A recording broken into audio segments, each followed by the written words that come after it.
It is a Saturday morning in June. You are standing at the edge of your above-ground pool with your coffee, and from up on the porch, the water looked just fine. But up close, you can see it. A thin layer of dirt across the bottom, a few leaves gathered in the far corner, and that gritty patch right where the grandkids climbed down off the ladder. You already bought the fix. The Bestway vacuum kit from Costco is sitting in your garage right now, still in the box, because you opened it once, saw a pile of hoses and clamps and a folded instruction sheet with pictures the size of postage stamps, and you closed it right back up. Here's the thing. That little kit works, and setting it up takes about 15 minutes once somebody walks you through it in plain English. So that is what we are going to do today, together, one piece at a time. And stay with me all the way to the end, because whether this vacuum grips the floor and pulls up dirt, or just skates around stirring up clouds, comes down to one thing you do with that white hose before you ever start cleaning. The instruction sheet gives it one tiny drawing, and the reason behind it, the thing a pool pump simply cannot do, is something nobody ever explains. I will. I'm Larry Mitchell. For 25 years, I ran the lawn and garden counter at our town's hardware store. And come summer, that counter sold as many pool hoses and clamps as it did grass seed. I watched which gadgets folks returned by August, and which ones they came back to buy for the neighbor next door. These days, I keep my own backyard here in Ohio, and my wife Diane will tell you the yard is my second marriage. Now, before we touch the box, let me tell you why this matters more than it looks. Your filter pump only cleans the water that floats past it. The heavy stuff, the dirt and grit and bits of leaves, sinks straight to the bottom and just sits there, out of the filter's reach. And that layer on the floor is a buffet. Algae feeds on it, which is why a pool almost never turns green from the top down. It turns green from the bottom up. Vacuum the floor once a week and you are taking the food off the table before trouble ever gets seated. Skip it, and you will spend 3 times the money on chemicals trying to fix a problem a 15-minute chore would have prevented. 2 things need to be true before we start. Your filter pump needs to be running the way it normally does, moving water without complaint. And your filter cartridge should be reasonably clean, because a choked filter cannot pull hard enough to vacuum anything. If you have those 2 things, you have everything. And keep that hose step in the back of your mind, the one I promised to explain, because it is coming up right in the middle of the setup, and it decides whether the whole thing works at all. Now, one quick thing before we open that box, and it belongs right here, because most of what you are about to vacuum off that pool floor blew in off the lawn around it. Grass clippings, seed heads, dust off the bare patches where the weeds are winning. I wrote my whole system for that side of the yard into a book called Larry's 30-Day Weed Kill Protocol. It is the exact day-by-day plan I follow to wipe out clover, crabgrass, dandelions, and the rest in 30 days, and keep them from coming back, written for folks tired of fighting the same weeds every single season. 88 pages, no fluff, just the plan, in the same friendly step-by-step style we use out here. It is $17 right now, marked down from $47, which is less than 1 jug of the stuff that never worked in the first place. Now go ahead and grab your phone and open up your camera, the same one you use to take pictures. Point it at that square code on your screen and hold it steady for a second. A little link will pop up, give it a tap, and it will take you straight to the book. And if you are watching on your phone right now, the link is waiting for you right down below in the description. Take your time. There is no rush at all. I'll wait right here. All right. The book will be there when you are ready. Let's get that Costco box open on the garage floor. Step 1. Lay everything out where you can see it. Carry the box out to the grass beside the pool and take every piece out, one at a time. You should have a blue vacuum head, the wide flat piece that glides on the pool floor. You should have a clear plastic debris chamber, the jug-shaped piece that sits on top of that head. You should have a white corrugated hose, the ribbed flexible one. You should have an aluminum telescoping pole, usually in 2 or 3 sections. And you should have a small bag of clamps and a skimmer adapter, which is just a plastic fitting that lets the hose connect to your pool's intake. Check each piece against the drawing on the sheet. Do this now, in the daylight, on dry grass. Trust me on this one, because the worst time to discover a missing clamp is when you are leaning over the pool wall with a hose full of water in your hands. If a piece is missing, Costco takes the kit back without an argument. That is half the reason I like buying it there. Step 2. Build the pole. Take the aluminum telescoping pole and slide the sections together until they click or seat firmly. Extend it to a length that lets you stand comfortably at the pool wall and still reach the middle of the floor. Lock the cam or twist the collar so it holds. Then push the open end of the pole onto the handle of the blue vacuum head.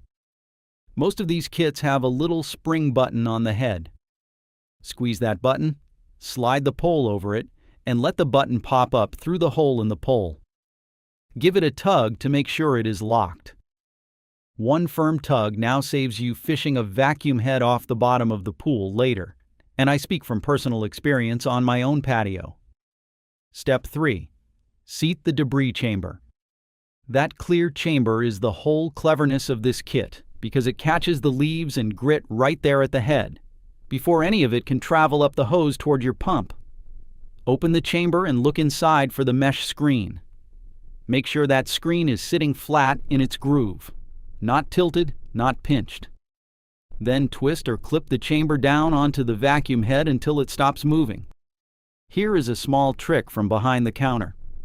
Dunk the chamber in the pool for a moment before you seal it up. A wet screen lets water start flowing through it immediately, and a dry one can hold a stubborn pocket of air. Hold that thought about pockets of air, by the way. It is about to become the most important idea in this whole video. Step 4.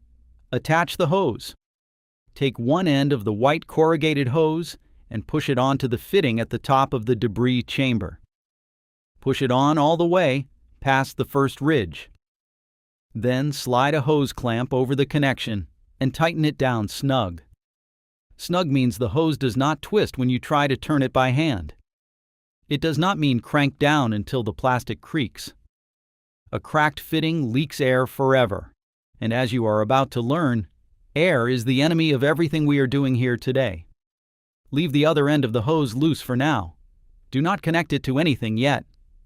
That order matters, and the reason it matters is the payoff I have been promising you since the porch. Step 5. Prime the hose. This is the step. This is the one. The instruction sheet shrinks down to a single tiny drawing, and it is the difference between a vacuum that grips the vinyl floor and one that just wanders around doing nothing. Lower the vacuum head into the pool on its pole. Let it settle flat on the bottom. Now take the loose end of the white hose in your hands. Feed that hose down into the water, hand over hand, 1 arm's length at a time. As each section goes under, you will see bubbles come boiling up out of the open end. That is exactly what you want. Keep feeding it down, slowly, until the entire hose is under water, and the bubbles stop completely. Not mostly stop, completely. When the bubbles quit, the hose is full of water from the vacuum head all the way to the end in your hand. Now keep that open end under the surface. Do not lift it out, not even for a second, not even to get a better grip. If your shoulder gets tired, rest the hose end on the pool ladder under water. There is no rush at all. The pool is not going anywhere. Step 6. Make the connection. With the hose end still underwater, walk it over to your intake. On most Bestway pools, that is the skimmer, the plastic box hanging on the inside of the pool wall where water gets drawn out toward the filter pump. Press your palm flat over the open hose end while it is still submerged.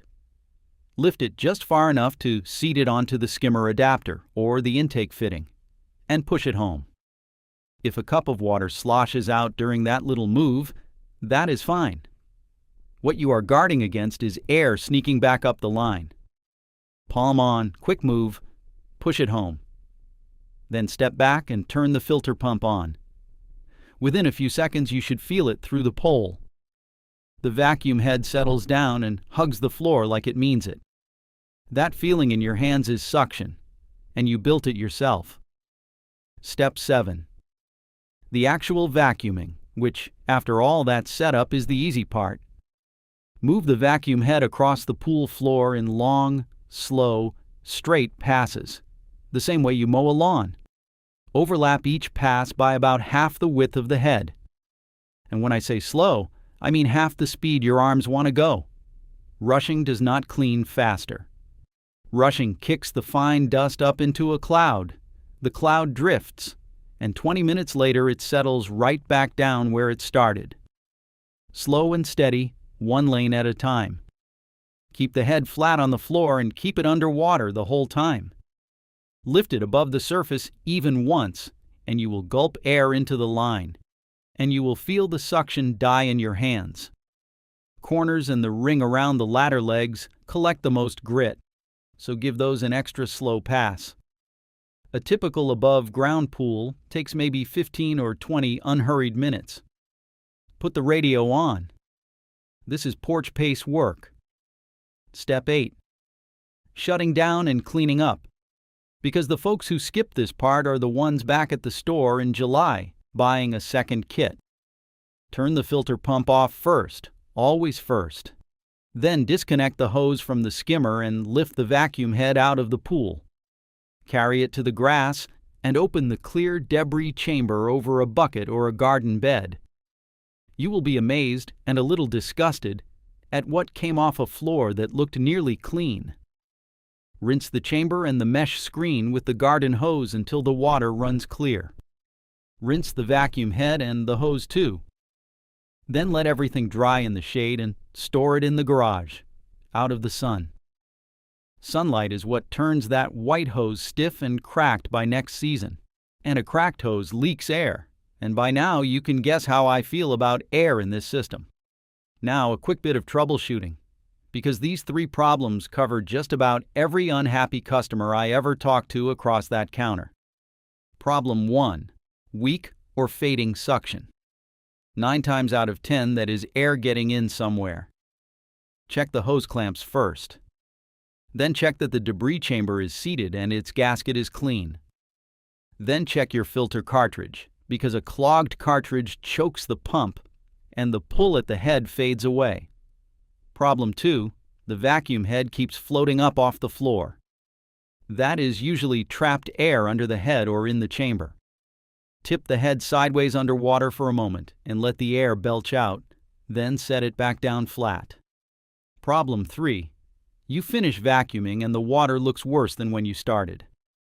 That is speed, plain and simple. You were pushing too fast and dusting the furniture into the air instead of picking it up. Let the pool sit a few hours, let the cloud settle, and go again at half speed. You will notice every one of those problems traces back to the same culprit. And that brings us to the part I promised you at the very start.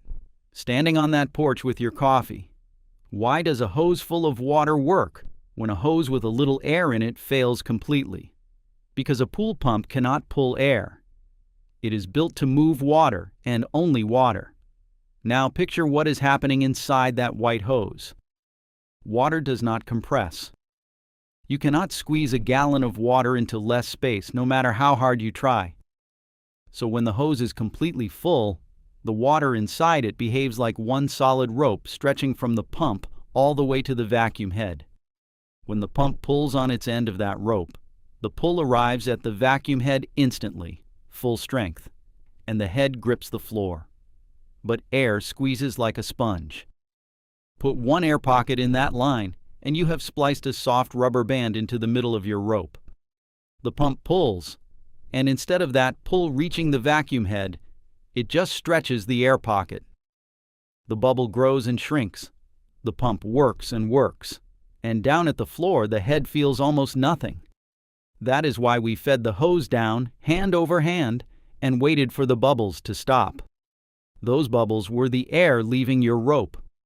That is why we kept the hose end underwater during the connection, because 2 seconds in open air lets the rubber band right back in.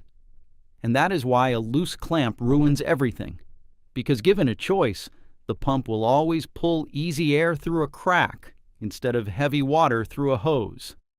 Get the air out and keep it out. That is the entire secret. Not a stronger pump, not a fancier machine. 1 patient minute of feeding a hose into the water, done right. And that right there is the lesson I learned over 25 years behind that counter.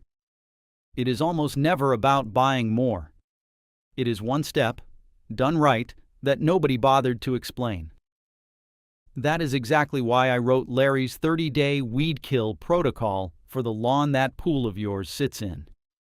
The whole plan is laid out day by day, identifying the weeds, the elimination steps, the safe and pet-friendly options, and the month-by-month calendar that keeps them from ever coming back. $17, down from $47, against the pile of jugs it replaces every single spring. Now go ahead and grab your phone and open up your camera, the same one you use to take pictures. Point it at that square code on your screen and hold it steady for a second. A little link will pop up, give it a tap, and it will take you straight to the book. And if you are watching on your phone right now, the link is waiting for you right down below in the description. Take your time, there is no rush at all. I'll wait right here. So that is the whole job. Lay it out, lock it together, sink the hose until the bubbles stop, and vacuum at porch pace. Tell me in the comments what state you are in and what came out of your debris chamber this week. Leaves, dirt, grass clippings, a lost hair clip, name it. I read every single one. And next time, I am going to show you the one spot where crabgrass always gets its start around an above-ground pool, that thin ring of worn grass right along the pool wall, and the 10-minute fix that stops it from creeping across your whole yard. You've got this, neighbor. I'll see you out on the lawn.